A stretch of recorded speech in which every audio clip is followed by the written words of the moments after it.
എല്ലാവർക്കും grand masters അക്കാഡമിയുടെ +2 physics ക്ലാസ്സിലേക്ക് സ്വാഗതം. നമ്മൾ പഠിച്ചുകൊണ്ടിരിക്കുന്ന chapter electrostatic potential and capacitance എന്ന് പറയുന്ന ചാപ്റ്ററാണ്. നമ്മൾ ഇലക്ട്രിക് പൊട്ടൻഷ്യലിന്റെ കൺസെപ്റ്റിനെ കുറിച്ചാണ് നമ്മൾ ചിന്തിച്ചുകൊണ്ടിരുന്നത്. എന്താണ് ഇലക്ട്രിക് പൊട്ടൻഷ്യൽ, എന്താണ് രണ്ട് പോയിന്റുകൾ, ഒരു ഇലക്ട്രിക് ഫീൽഡിലാണ് പൊട്ടൻഷ്യൽ ഉണ്ടാവുന്നത് എപ്പോഴും എന്ന് നിങ്ങൾ ഓർത്തോണം. അല്ലാതെ ഒരു ഫ്രീ സ്പേസിൽ ചുമ്മാതിരിക്കുന്ന ഒരു സ്പേസിൽ പൊട്ടൻഷ്യൽ ഇല്ല. അപ്പം ഒരു ഇലക്ട്രിക് ഫീൽഡിനകത്ത് ഒരു പോയിന്റിലുള്ള പൊട്ടൻഷ്യൽ എന്താണ്, രണ്ട് പോയിന്റുകൾ തമ്മിലുള്ള പൊട്ടൻഷ്യൽ ഡിഫറൻസ് എന്താണ്, അതിന്റെ ഇക്വേഷൻ എന്താണ്, ഒരു സിംഗിൾ ചാർജിന്റെ പൊട്ടൻഷ്യൽ ഡിഫറൻസ് അല്ലെങ്കിൽ potential electrostatic potential at a distance r, അത് നമ്മൾ കണ്ടു. V is equal to 1/4πε0 into Q divided by R. അപ്പൊ ഇലക്ട്രോസ്റ്റാറ്റിക് പൊട്ടൻഷ്യൽ എന്താണെന്ന് നമ്മൾ കണ്ടു. അത് കഴിഞ്ഞ് ഇലക്ട്രോസ്റ്റാറ്റിക് പൊട്ടൻഷ്യലും ഇലക്ട്രിക് ഫീൽഡും തമ്മിലുള്ള കണക്ഷൻസ്, അത് കഴിഞ്ഞിട്ട് നമ്മൾ പൊട്ടൻഷ്യലിന്റെ ക്യാരക്ടറിസ്റ്റിക്സ്, ഇത്രയും നമ്മൾ എത്തി നിർത്തിയാണ്. അപ്പൊ നമ്മൾ ഇനി അടുത്തത് ഒരു ചെറിയ ഡെറിവേഷൻ ആണ് പഠിക്കാൻ പോകുന്നത്. അത് ഇതാണ്: electrostatic potential due to a dipole. നമ്മുടെ സ്റ്റാറ്റിക് ഇലക്ട്രിസിറ്റിക്കകത്ത് വളരെ ഇമ്പോർട്ടന്റ് ആയിട്ടുള്ള ഒരു ഭാഗമാണ് ഡൈപോൾ എന്ന് പറയുന്നത്. നമ്മൾ ഡൈപോൾ എന്താണെന്നൊക്കെ നമ്മൾ കഴിഞ്ഞ ചാപ്റ്ററിൽ പഠിച്ചിട്ടുണ്ട്. എന്നാലും ഞാനത് ഒന്നുകൂടെ പറയുന്നു. രണ്ട് ഈക്വൽ ആൻഡ് ഓപ്പോസിറ്റ് ചാർജസ്, അതിനെ ഒരു ഡിസ്റ്റൻസ് കൊണ്ട്, ഒരു പർട്ടിക്കുലർ ഡിസ്റ്റൻസ് കൊണ്ട് സെപ്പറേറ്റ് ചെയ്തിരിക്കുന്ന ഒരു അറേഞ്ച്മെന്റ് ആണ് ഡൈപോൾ എന്ന് പറയുന്നത്. അപ്പോ ഞാനിവിടെ ഒരു ഡൈപോൾ കൺസിഡർ ചെയ്തിട്ടുണ്ട്. ഇത് നെഗറ്റീവ് ചാർജ് ആണ്, Q എന്ന് പറയുന്ന ചാർജ്. ഇത് പോസിറ്റീവ് ചാർജ് ആണ്, അതും എമൗണ്ട് മാഗ്നിറ്റ്യൂഡ് എന്ന് പറയുന്നത് സെയിം ആയിരിക്കും. അപ്പൊ അതും Q ആണ്.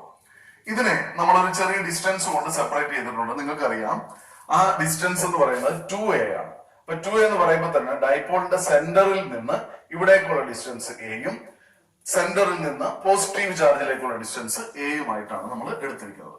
അപ്പൊ AB എന്ന് പറയുന്ന ഒരു ഡൈപോൾ നമുക്ക് അവർ തന്നിട്ടുണ്ട്. AB എന്ന് പറയുന്ന ഡൈപോൾ, ആ ഡൈപോളിന്റെ സെന്ററിൽ നിന്ന് ചാർജിലേക്കുള്ള ഡിസ്റ്റൻസ് എയും എയുമാണ്. ഇനി അടുത്തത് P എന്ന് പറയുന്ന ഒരു പോയിന്റ് ഉണ്ട്. ആ പോയിന്റിലേക്കുള്ള ഡിസ്റ്റൻസ് നമുക്ക് തന്നിട്ടുണ്ട്. സെന്ററിൽ നിന്നുള്ള ഡിസ്റ്റൻസ് ആണ് നമുക്ക് R എന്ന് പറഞ്ഞ് തന്നിരിക്കുന്നത്. അത് മാത്രമല്ല, ഈ R എന്ന് പറയുന്ന distance it is making an angle theta with the dipole. ഡൈപോളുമായിട്ട് തീറ്റ എന്ന് പറയുന്ന ഒരു ആംഗിൾ അവിടെ ഉണ്ടാക്കുന്നുണ്ട്. ഇത്രയും കാര്യങ്ങളാണ് നമുക്ക് തന്നിട്ടുള്ളത്. അപ്പൊ ഈ ലൈനൊന്നുമില്ല, ഈ ലൈൻ ഞാൻ വരച്ചിട്ടതാണ്. ഈ ലൈനൊന്നുമില്ല, അവർ ഇത്രയും മാത്രമേ തന്നിട്ടുള്ളൂ. ഒന്നും ഞാൻ പറയാം. AB എന്ന് പറയുന്ന ഡൈപോൾ, ചാർജ് Q ആണ്, പിന്നെ ഇതിന്റെ ഡിസ്റ്റൻസ് 2a ആണ്. അപ്പം സെന്ററിൽ നിന്ന് അങ്ങോട്ടും ഇങ്ങോട്ടുള്ള ഡിസ്റ്റൻസ് സെയിം ആയിരിക്കും. നിങ്ങൾക്കറിയാം ഡൈപോൾ ഉണ്ടെങ്കിൽ അതിന്റെ കൂട്ടത്തിൽ ഡൈപോൾ മൊമെന്റ് ഉണ്ട്, ഇല്ലേ? ഡൈപോൾ മൊമെന്റിന്റെ ഇക്വേഷൻ നിങ്ങൾക്ക് ഓർമ്മയുണ്ടായിരിക്കും. P is equal to 2aq. മറന്നു പോകരുത്, ഇമ്പോർട്ടന്റ് ആണ്. P is equal to 2aq. Okay, നമ്മളോട് പറഞ്ഞിരിക്കുന്നത് we have to find the potential at a point P at a distance R from the center of the dipole. Centre of the ഡൈപോളിൽ നിന്ന് P എന്ന് പറയുന്ന ഡിസ്റ്റൻസിൽ എന്താണ് ഒരു നമുക്ക് പോയിന്റ് തന്നിട്ടുണ്ട്. ആ പോയിന്റിലെ പൊട്ടൻഷ്യൽ കണ്ടുപിടിക്കണം. And distance is making an angle theta with the dipole. ഡൈപോളുമായിട്ട് തീറ്റ എന്ന് പറയുന്ന ഒരു ആംഗിൾ ഉണ്ടാക്കുന്നുണ്ട്. ഇത്രയാണ് നമ്മുടെ സംഭവങ്ങൾ അവർ തന്നിരിക്കുന്നത്. ഇനി നമ്മൾ ചെയ്യുന്നതെല്ലാം നമ്മുടെ പാർട്ടാണ്. നമ്മുടെ പാർട്ട് നമ്മൾ എന്തൊക്കെയാണ് ചെയ്യുന്നത്? നമുക്കറിയാം പൊട്ടൻഷ്യലിന്റെ equation 1/4πε0 into Q divided by R². ഇപ്പൊ ചാർജിന് വ്യത്യാസമൊന്നുമില്ലല്ലോ, Q തന്നെയാണ്. പക്ഷേ Q divided by R² എന്നാണ് ഞാൻ പറഞ്ഞത്, തെറ്റാണത്. Q divided by R. അപ്പൊ R എന്ന് പറയുന്ന ഡിസ്റ്റൻസ് എവിടുന്നുള്ള ഡിസ്റ്റൻസ് ആണ്? സെന്ററിൽ നിന്നുള്ള ഡിസ്റ്റൻസ് ആണ് നമുക്ക് ഇവിടെ തന്നിരിക്കുന്നത്. പക്ഷെ നമുക്ക് വേണ്ടത് ചാർജിൽ നിന്നുള്ള ഡിസ്റ്റൻസ് ആണ് നമുക്ക് വേണ്ടത്. R എന്ന് പറയുന്ന നമ്മുടെ ഇക്വേഷനകത്തുള്ള ഡിസ്റ്റൻസ് ആക്ച്വലി സെന്ററിൽ നിന്നുള്ള ഡിസ്റ്റൻസ് അല്ല നമുക്ക് വേണ്ടത്. പിന്നെ നമുക്ക് ചാർജിൽ നിന്നുള്ള ഡിസ്റ്റൻസ് ആണ് അത് നമുക്ക് വേണ്ടത്.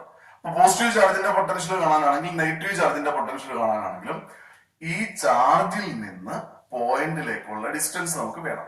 അവരത് തന്നിട്ടില്ല, അത് നമ്മൾ കണ്ടുപിടിക്കണം. അത് നമ്മുടെ ഭാഗത്തുള്ള ടാസ്ക് ആണ്. അപ്പോ അവര് തന്നിട്ടുള്ള ഡിസ്റ്റൻസ് സെന്ററിൽ നിന്നുള്ള ഡിസ്റ്റൻസ്. അപ്പോ ഈ ഡിസ്റ്റൻസ് കണ്ടുപിടിക്കാൻ P എന്ന് പറയുന്ന പോയിന്റിലേക്ക് പോസിറ്റീവ് ചാർജിൽ നിന്നുള്ള ഡിസ്റ്റൻസും നെഗറ്റീവ് ചാർജിൽ നിന്നുള്ള ഡിസ്റ്റൻസും കണ്ടുപിടിക്കാൻ നമ്മുടെ ശ്രമമാണ് ഉള്ളത്. അപ്പൊ നമുക്ക് നോക്കാം എന്താ ചെയ്യുന്നത്.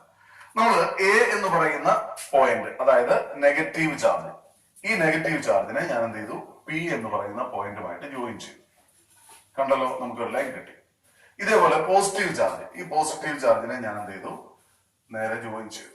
ഓക്കെ, ഇപ്പോ നിങ്ങൾക്ക് കണ്ടാൽ മനസ്സിലാകും എ സി പി എന്ന് പറയുന്നത് ഒരു ട്രയാങ്കിൾ ആണ്.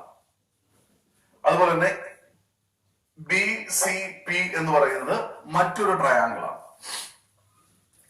അപ്പൊ ഈ ട്രയാങ്കിൾ കണ്ടാൽ നോക്കിക്കഴിഞ്ഞാൽ നിങ്ങൾക്ക് മനസ്സിലാവും ഇതിന്റെ ആംഗിൾ തന്നെ ഇവിടെയൊക്കെ തീറ്റയൊക്കെ വന്നിരിക്കുന്നത്. ചുരുക്കി പറഞ്ഞാൽ ഇതെന്തല്ല, ഇത് ഒരു ഒബ്റ്റ്യൂസ് ട്രയാങ്കിൾ, ഇതൊരു അക്യൂട്ട് ട്രയാങ്കിളും ഒക്കെ ആയിട്ട് നമുക്ക് തോന്നും.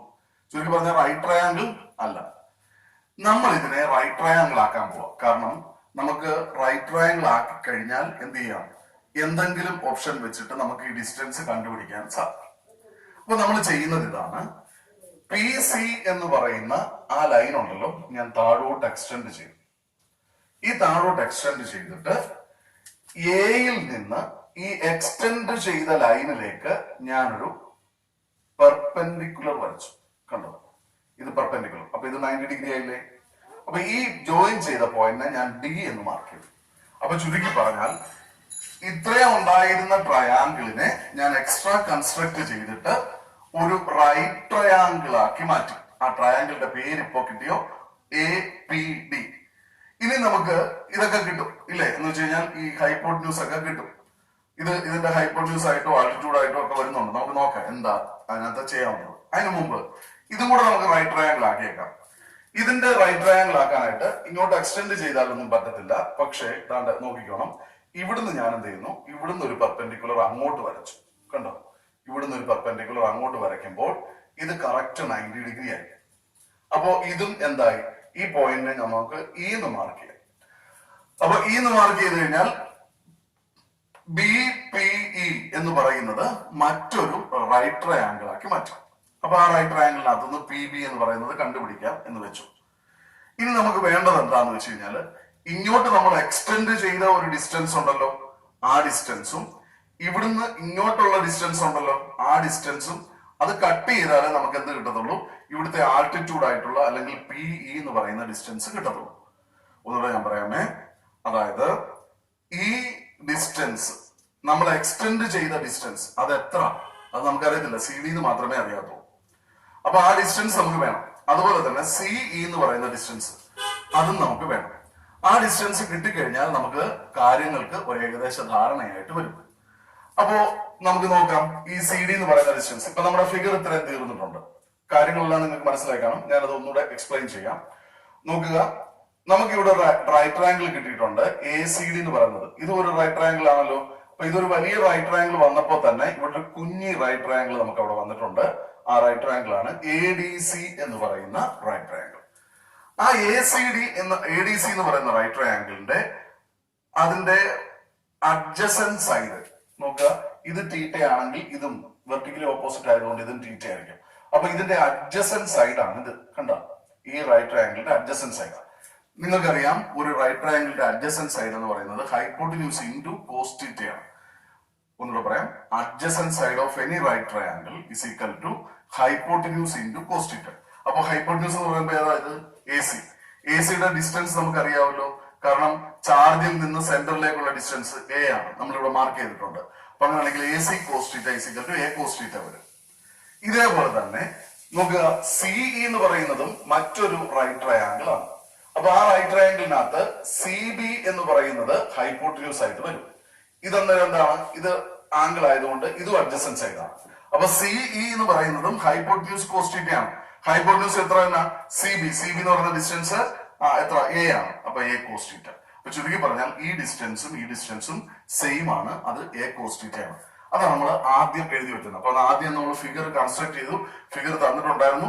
ആ ഫിഗർ നമ്മൾ ഒന്നുകൂടെ ഒന്ന് എക്സ്റ്റെൻഡ് ചെയ്ത് റൈറ്റ് ട്രയാങ്കിൾ ഒക്കെ ആക്കി വെച്ചു. അത് കഴിഞ്ഞിട്ട് നമ്മൾ പറയുന്നു, from the triangle A C D, from the right triangle A C D, from right triangle A C D, A C D എന്ന് പറയുന്ന ഈ ചെറിയ റൈറ്റ് ട്രയാങ്കിളിനകത്തുനിന്ന് C D is equal to, C D എന്ന് പറയുന്ന ഡിസ്റ്റൻസ് നമുക്ക് extend ചെയ്ത side is equal to A C cos theta. A C എന്ന് പറയുന്ന hypotenuse, that is A cos theta. അതുപോലെ തന്നെ from triangle B C E, ഈ ബി സി എന്ന് പറയുന്ന ആ ട്രയാങ്കിളിനകത്ത് ബി സിക്കകത്ത് C E is equal to എത്രയാണ്, എ കോസ് തീറ്റ. നമ്മൾ എക്സ്പ്ലെയിൻ ചെയ്യേണ്ട കാര്യമില്ല. C is equal to B C cos തീറ്റയാണ്. ആ ബി സി എന്ന് പറയുന്ന സൈഡും എ ആയിട്ട് വരും. ഇത്രയും നിങ്ങൾക്ക് മനസ്സിലായെന്ന് വിശ്വസിക്കുന്നു. ഇനി നമ്മൾ ചെയ്യാൻ പോകുന്നത്, നമുക്കിതൊന്നും അല്ല വേണ്ടത്. നമുക്ക് ഈ ചാർജിൽ നിന്ന് പോയിന്റിലേക്കുള്ള ഡിസ്റ്റൻസ് ആണ് വേണ്ടത്. ഇവിടുന്ന് ഇവിടേക്കുള്ള ഡിസ്റ്റൻസും ഇവിടുന്ന് ഇവിടേക്കുള്ള ഡിസ്റ്റൻസും. അപ്പൊ അതെത്രയാണ് നമുക്ക് നോക്കുന്നത്? നമ്മളിവിടെ ഹൈപ്പോട്ടിന്യൂസ് തിയറം എടുത്തിട്ടല്ല നമ്മൾ ചെയ്യുന്നത്. അതെന്താന്ന് വെച്ച് കഴിഞ്ഞാല് നോക്കുക, നമ്മൾ ഇതിങ്ങനെ എക്സ്റ്റെൻഡ് ചെയ്ത് വന്നപ്പം ഇതിന്റെ ഈ ഡിസ്റ്റൻസ് എ എന്ന് പറയുന്ന ഡിസ്റ്റൻസ് ഉണ്ടല്ലോ, അത് വളരെ ചെറുതാണ്. അപ്പൊ വളരെ ചെറുതാകുമ്പോൾ ഇതിന്റെ ബേസും എത്ര തന്നെ ആയിരിക്കും? അത് വളരെ അതിനേക്കാൾ ചെറുതായിരിക്കും. ഒന്നേ പറയാമേ, ഈ എ എന്ന് പറയുന്ന ഡിസ്റ്റൻസ് നിങ്ങൾക്കറിയാമല്ലോ, നമ്മള് ഇലക്ട്രിക് ഫീൽഡ് എന്ന് പറയുന്ന ചാപ്റ്ററിനകത്ത് നമ്മൾ എ എന്ന് പറയുന്ന ഡിസ്റ്റൻസ് ആറിനേക്കാളും ഒത്തിരി ചെറുതായതുകൊണ്ട് നമ്മൾ പല ഇക്വേഷൻസിനകത്തും അത് നമ്മൾ നെഗ്ലക്ട് ചെയ്തിട്ടുണ്ട് ഡിനോമിനേറ്ററിനകത്തും. അത്രത്തോളം ചെറുതാണ് ഈ എ എന്ന് പറയുന്ന ഡിസ്റ്റൻസ്. അപ്പോ ഈ എ എന്ന് പറയുന്ന ഡിസ്റ്റൻസ് ചെറുതാണെങ്കിൽ എ ഡി എന്ന് പറയുന്ന ഡിസ്റ്റൻസ് അതിനേക്കാളും ചെറുതായിരിക്കും. ഇനി ഒരു റൈറ്റ് ട്രയാങ്കിൾ ഞാനൊന്ന് വരയ്ക്കുന്നത്. ആ റൈറ്റ് ട്രയാങ്കിളിന്റെ ബേസ് വളരെ ചെറുതായിട്ടുള്ള ഒരു റൈറ്റ് ട്രയാങ്കിൾ ആണ്. നോക്കുക, ഇത് റൈറ്റ് ട്രയാങ്കിളാ. ഇവിടെ റൈറ്റ് ട്രയാങ്കിളാ. നിങ്ങൾ നോക്കിക്കേ, ഇതിന്റെ ആൾട്ടിറ്റ്യൂഡും ഇതിന്റെ ഹൈപ്പോട്ടിന്യൂസും ഏകദേശം സെയിം അല്ലേ? ഓൾമോസ്റ്റ് സെയിം ആണ് അല്ലെ? വളരെ ചെറിയ വ്യത്യാസം മാത്രമേ കാണത്തുള്ളൂ. വളരെ ചെറിയൊരു മൈന്യൂട്ട് ആയിട്ടുള്ള വ്യത്യാസം. ഞാൻ ഒന്നുകൂടെ പറയാം. ബേസ് ചെറുതായിരിക്കുന്ന ഏതൊരു റൈറ്റ് ട്രയാങ്കിളിനെ സംബന്ധിച്ചിടത്തോളം അതിന്റെ ഓൾട്ടിറ്റ്യൂഡും ഹൈപ്പോട്ടിന്യൂസും ഓൾമോസ്റ്റ് ഈക്വൽ ആയിരിക്കും. ഒന്നുകൂടെ ഞാൻ ആ സെന്റൻസ് പറയുന്നു. For any right triangle if the base is so small then the hypotenuse and the altitude will be almost same, അല്ലെങ്കിൽ ഏകദേശം ഈക്വൽ ആയിരിക്കും. അതുകൊണ്ട് നമുക്ക് ഇങ്ങനെ എഴുതാം. നോക്കിക്കേ, ഈ റൈറ്റ് ട്രയാങ്കിളിനകത്ത് നമുക്ക് വേണ്ട ഡിസ്റ്റൻസ് ഏതാ? നെഗറ്റീവ് ചാർജിൽ നിന്ന് പി എന്ന് പറയുന്ന പോയിന്റിലേക്കുള്ള ഡിസ്റ്റൻസ്. അപ്പൊ നെഗറ്റീവ് ചാർജിൽ നിന്ന് പി എന്ന് പറയുന്ന പോയിന്റിലേക്കുള്ള ഡിസ്റ്റൻസ് എ പി ആണ്. ഇനി അടുത്തത് നമുക്ക് കിട്ടിയേക്കുന്ന ഡിസ്റ്റൻസ് ഏതാണ്? പി ഡി എന്ന് പറയുന്ന നമുക്ക് ഡിസ്റ്റൻസ് കിട്ടുമല്ലോ. എങ്ങനെ ഡിസ്റ്റൻസ് കിട്ടുന്നത്? ഇവിടുന്ന് ഇവിടെ വരെയുള്ള ഡിസ്റ്റൻസ് ആറും ഇവിടുന്ന് ഇവിടെ വരെയുള്ള distance a cos theta c d. അപ്പൊ അങ്ങനെയാണെങ്കിൽ r plus A cos theta ആയിരിക്കും എന്ത്? ഈ ഡിസ്റ്റൻസ്. ഈ ഡിസ്റ്റൻസ് ഓൾമോസ്റ്റ് ഈക്വൽ ടു നമുക്ക് എന്ത് ചെയ്യാം?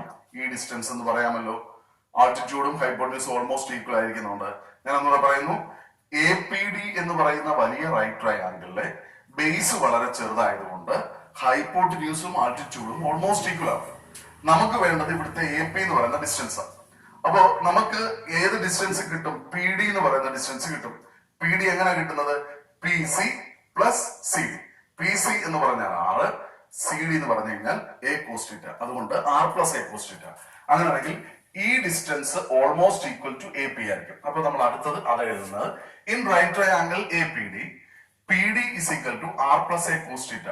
R plus A cos theta കിട്ടിയ എങ്ങനെയാണെന്ന് അറിയാമല്ലോ. P C plus C D ആണ്. പി സി എന്ന് പറഞ്ഞാൽ ആറാണ്, plus C D. C D എന്ന് പറഞ്ഞു കഴിഞ്ഞാൽ എ കോസ് തീറ്റ. അപ്പൊ R plus A cos theta. അപ്പൊ അതെന്തുകൊണ്ടാണെന്ന് ഞാൻ എഴുതിയിട്ടുണ്ട്. Since the base of the triangle is very small, എന്താണ്? P D approximately equal to P A, that is equal to R plus A cos theta. ഇനി അടുത്തത് ഇതേപോലെ തന്നെ നമുക്ക് എന്ത് ചെയ്യാം? ഇവിടെയും എ എന്ന് പറയുന്ന ബേസ് ചെറുതാണ്. അതുകൊണ്ട് ഈ ബേസും ചെറുതാണെന്നുള്ള കൺസെപ്റ്റിൽ നമുക്ക് ഇങ്ങനെ എടുക്കാം. പി ഇ എന്ന് പറയുന്നത് പി ബി ഓൾമോസ്റ്റ് ഈക്വൽ ആയിരിക്കും. അപ്പൊ പി എന്ന് പറയുന്ന ഡിസ്റ്റൻസ് നമുക്ക് കിട്ടും. എങ്ങനെ കിട്ടുന്നത്? ഇവിടുന്ന് ഇവിടെ വരെയുള്ള ഡിസ്റ്റൻസ്, പി സി വരെയുള്ള ഡിസ്റ്റൻസ് അത് ആറാണ്. അതേ മൈനസ് ഇത്രയും ഡിസ്റ്റൻസ് ആയി കഴിഞ്ഞാൽ പി കിട്ടുമല്ലോ, സി. അത് സി എന്ന് പറയുന്ന എത്ര ഡിസ്റ്റൻസാ? A cos theta. അങ്ങനെയാണെങ്കിൽ ഈ ഡിസ്റ്റൻസ് എത്ര ആയിരിക്കും? പി എന്ന് പറയുന്ന distance R minus A cos theta ആയിരിക്കും. അപ്പോ similarly in right triangle A P E, P E is equal to R minus A cos theta. ഇനി and P E approximately equal to P B. ഈ ബേസ് ചെറുതായതുകൊണ്ട് P എന്ന് പറയുന്നത് approximately equal to P B ആയിരിക്കും. That is equal to R minus A cos theta. ചുരുക്കി പറഞ്ഞാൽ നമുക്കിപ്പോ എന്തോ കിട്ടി? ഇവിടുത്തെ ഡിസ്റ്റൻസ് ഇത് R plus A cos theta എന്നും ഇവിടുത്തെ ഡിസ്റ്റൻസ് അത് r minus A cos theta എന്നും നമുക്ക് കിട്ടി. അപ്പോ ഇത് കിട്ടിയ വിവരമാണ് ഞാൻ ഇത്തരം കാര്യങ്ങൾ പറഞ്ഞത്. കേട്ടല്ലോ? അതിന്റെ എക്സ്ട്രാ കൺസ്ട്രക്ഷൻ ചെയ്തു. ഈ ഡിസ്റ്റൻസ് നമ്മൾ കണ്ടുപിടിച്ചു, ഈ ഡിസ്റ്റൻസ് കണ്ടുപിടിച്ചു. Altitude is almost equal to hypotenuse എന്നുള്ള കൺസെപ്റ്റ് എടുത്തിട്ട് ഈ ഡിസ്റ്റൻസ് ഇതിന് ഈക്വൽ ആണ്. ഇത് R plus A cos theta. അതുപോലെ തന്നെ എന്താണ് ഇവിടുത്തെ ട്രയാങ്കിൾ നെഗറ്റീവ് പോസിറ്റീവ് ചാർജിന്റെ എത്രയാണ്? ഈ distance almost equal to this p. അപ്പൊ പി എന്ന് പറയുന്നത് r minus A cos theta. നമ്മള് ഇപ്പം ചാർജിൽ നിന്ന് പോയിന്റിലേക്കുള്ള, അതായത് പോസിറ്റീവ് ചാർജിൽ നിന്നും പോയിന്റിലേക്കുള്ള ഡിസ്റ്റൻസും നെഗറ്റീവ് ചാർജിൽ നിന്ന് പോയിന്റിലേക്കുള്ള ഡിസ്റ്റൻസും പോസിറ്റീവ് ചാർജിൽ നിന്ന് പോയിന്റിലേക്കുള്ള ഡിസ്റ്റൻസ് നമുക്ക് കിട്ടിക്കഴിഞ്ഞു. നെഗറ്റീവ് ചാർജിൽ നിന്നുള്ള distance R plus A cos ആണ്. പോസിറ്റീവ് ചാർജിൽ നിന്നുള്ള distance R minus A cos ആണ്. ഇനി നമുക്ക് പൊട്ടൻഷ്യൽ കണ്ടുപിടിക്കാൻ വളരെ എളുപ്പമാണ്. നമുക്ക് 1/4πε0 into Q divided by R എന്നതാണ് ഒരു പോയിന്റിലെ പൊട്ടൻഷ്യൽ. അപ്പൊ ആർ എന്ന് പറയുന്ന ഡിസ്റ്റൻസിന് പകരം നമ്മൾ എന്ത് കൊടുക്കണം? പോസിറ്റീവ് ചാർജിന്റെ പൊട്ടൻഷ്യൽ ആകുമ്പോൾ ആർ മൈനസ് എ കോസ് എന്നും, നെഗറ്റീവ് ചാർജിന്റെ പൊട്ടൻഷ്യൽ ആകുമ്പോൾ എന്താണ് ആർ പ്ലസ് എ കോസ് എന്നും കൊടുക്കണം. എന്നാൽ ഒരു കാര്യം നമ്മൾ ശ്രദ്ധിക്കണം. അതെന്താണെന്ന് ചോദിച്ചു കഴിഞ്ഞാൽ, പോസിറ്റീവ് ചാർജിന്റെ പൊട്ടൻഷ്യൽ, നമ്മൾ പൊട്ടൻഷ്യലിന്റെ ക്യാരക്ടറിസ്റ്റിക്സ് പഠിച്ചപ്പോൾ നമ്മൾ പറഞ്ഞ എങ്ങനെയാണ്? പോസിറ്റീവ് ചാർജിന്റെ potential it is always positive and the potential of negative charge എന്ന് പറയുന്നത് അത് ഓൾവേസ് നെഗറ്റീവ് ആണ്. അപ്പൊ പോസിറ്റീവ് ചാർജിന്റെ പൊട്ടൻഷ്യൽ പോസിറ്റീവ് ആയിരിക്കും, നെഗറ്റീവ് ചാർജിന്റെ പൊട്ടൻഷ്യൽ നെഗറ്റീവ് ആയിരിക്കും. എന്നിട്ട് ഇത് തമ്മിൽ എന്ത് ചെയ്യുക? ആഡ് ചെയ്യുക. വളരെ സിമ്പിൾ. ആഡ് ചെയ്യുക എന്ന് പറഞ്ഞു കഴിഞ്ഞാൽ ഒരെണ്ണത്തിന്റെ പൊട്ടൻഷ്യൽ നെഗറ്റീവ് ആയതുകൊണ്ട് തമ്മിൽ മൈനസ് ചെയ്യേണ്ടി വരും. അത്രയും ചെയ്താൽ ബാക്കിയുള്ള മാത്തമാറ്റിക്കൽ കാൽക്കുലേഷൻസ് ആണ്. ശ്രദ്ധിക്കുക. അപ്പൊ potential due to a positive charge, potential due to the positive charge at P, അതിനെ നമ്മൾ വി പ്ലസ് ക്യൂ എന്ന് കൊടുക്കുന്നു. V plus Q is equal to 1/4πε0 into Q divided by distance R minus A cos θ. അടുത്തത് potential due to the negative charge. Negative charge ഇതാണ്. എത്ര? V minus Q is equal to 1/4πε0 into Q divided by എത്ര? Distance R plus A cos θ. ഇനി എന്തോ ചെയ്യുന്നത്? Total potential at P എന്ന് പറയുന്നത് രണ്ടുകൂടെ add ചെയ്യണം. പക്ഷെ രണ്ടുകൂടെ ആഡ് ചെയ്യുമ്പോൾ നിങ്ങൾ ഒരു കാര്യം ഓർക്കുക, വി മൈനസ് ക്യൂ എന്ന് പറയുന്നത് നമുക്ക് എന്തോ ഉണ്ട്? V minus Q is equal to -1/4πε0. കാരണം എന്താണ്? അവിടെ നെഗറ്റീവ് ചാർജിന്റെ പൊട്ടൻഷ്യൽ ആണ്. അതെന്തായിട്ട് എഴുതണം? മൈനസ് ആയിട്ട് തന്നെ എഴുതണം. അപ്പൊ വി മൈനസ് ക്യൂ എന്ന് പറയുന്നത് ചുമ്മാതെ 1/4πε0 എന്ന് എഴുതിയാൽ പോരാ, മറിച്ച് -1/4πε0 എന്ന് തന്നെ എഴുതണം. -1/4πε0 into Q divided by R plus A cos θ. തമ്മിൽ രണ്ടുകൂടെ ആഡ് ചെയ്യുകയാണ്. അല്ലെങ്കിൽ ഇൻ എഫക്റ്റ് അവിടെ വരുമ്പോ എന്താണ്? വി മൈനസ് ക്യൂവിന് മൈനസ് വരും. മനസ്സിലായല്ലോ? അപ്പൊ അതുകൊണ്ട് നമുക്കറിയാം ഇത് രണ്ടുകൂടെ കൂട്ടുന്നത്. ഇത് രണ്ടുകൂടെ കൂട്ടുമ്പോൾ ഇതിനകത്ത് കോമൺ ടൈംസ് ഏതൊക്കെയുണ്ട്? ഇവിടെ 1/4πε0 ക്യൂ, ഇവിടെ 1/4πε0 മുകളിൽ ക്യൂ. അപ്പൊ അങ്ങനെയാണെങ്കിൽ q/4πε0 നമ്മൾ പുറത്തെടുക്കുന്നു. ബാക്കി എത്ര വരത്തുള്ളൂ? 1/r minus A cos θ minus 1/r plus A cos θ. നമ്മൾ അങ്ങോട്ടും ഇങ്ങോട്ടും ക്രോസ് ചെയ്യുന്നു. ക്രോസ് ചെയ്യുമ്പോൾ നമുക്ക് കിട്ടുന്നത് R plus A cos θ minus of R minus A cos θ the whole divided by, ഇത് നോക്കിക്കേ, ഇത് എ മൈനസ് ബി എന്നും ഇത് എ പ്ലസ് ബി എന്നും ഫോം കിടക്കുക. അപ്പൊ A plus B into A minus B എന്തായി? A square minus B square, that is R square minus A square cos square θ. അപ്പോൾ ഇനി നമുക്ക് ബാക്കിയുള്ളത് നോക്കാം. നമുക്ക് കിട്ടിയിരിക്കുന്ന equation R plus A cos θ minus, ഞാൻ ഇവിടെ ബ്രാക്കറ്റ് കൊടുത്തിട്ടുണ്ട്, ശ്രദ്ധിച്ചാൽ മനസ്സിലാവും. കാരണം ഈ മൈനസ് കൊണ്ട് ഉള്ളിലോട്ട് ഇൻഡ് ചെയ്യണം. നമ്മൾ ആർ മൈനസ് എ കോസ് θ നമ്മൾ മൈനസ് കൊണ്ട് ഇൻഡ് ചെയ്യുമ്പോഴത്തേനും മൈനസ് ആർ സൈൻ മാറും, ഇല്ലേ? ആറിന്റെ സൈൻ മൈനസ് ആവും. മൈനസ് എ കോസ് θ എന്നുള്ളത് പ്ലസ് ആവും. ഒരേ എന്താണ് ടേമുകൾ, ഓപ്പോസിറ്റ് സൈൻ ഉള്ളത് ആറും മൈനസ് ആറും നമ്മൾ ക്യാൻസൽ ചെയ്യുന്നു. അപ്പൊ നമുക്ക് A cos θ plus A cos θ കിട്ടുന്നു. That is 2a cos θ divided by R square minus A square cos square θ. അടുത്തത് നമ്മൾ സ്ഥിരമായിട്ട് ചെയ്യാറുള്ള ഒരു പരിപാടിയാണ്. എ എന്ന് പറയുന്നത് വളരെ ചെറിയ ഒരു ഫാക്ടർ ആയതുകൊണ്ട് അത് ആറിനേക്കാൾ ഒത്തിരി ചെറുതാണ്. അപ്പൊ അതുകൊണ്ട് നമ്മൾ എന്ത് ചെയ്യുന്നു? എ എന്ന് പറയുന്ന ഫാക്ടറിനെ, എ എന്ന് പറയുന്നത് നെഗ്ലക്ട് ചെയ്യാന്ന് പറയുമ്പോൾ എ സ്ക്വയർ കോസ് സ്ക്വയർ θ അതിനേക്കാളും ചെറുതായിരിക്കും. അപ്പൊ കോസ് സ്ക്വയർ θയുടെ മാക്സിമം വാല്യൂ എന്ന് പറയുന്നത് 1 അല്ലേ വരത്തുള്ളൂ. അപ്പൊ അതുകൊണ്ട് നമ്മൾ എന്ത് ചെയ്യുന്നു? എ ഡിനോമിനേറ്ററിൽ നിന്ന് നെഗ്ലക്ട് ചെയ്യുമ്പോൾ ഈ പാർട്ട് മൊത്തം മാറും. അപ്പൊ നമുക്ക് ബാക്കി കിട്ടുന്നത് 2a cos θ by R square. ക്യൂവിനെ നമ്മൾ ഇപ്പുറത്തോട്ട് ഇട്ട് കഴിഞ്ഞാൽ 1/4πε0 into 2aq cos θ by R square. എന്നാൽ 2aq എന്ന് പറയുന്നത് പി ആണ്. അപ്പൊ അതുകൊണ്ട് 1/4πε0 into P cos θ by R square. ഇതാണ് നമ്മുടെ ഇക്വേഷൻ. അതായത് potential due to a dipole എന്ന് പറയുന്നതിന്റെ ഇക്വേഷൻ ആണ് 1/4πε0 into P cos θ divided by R square. Okay, thank U.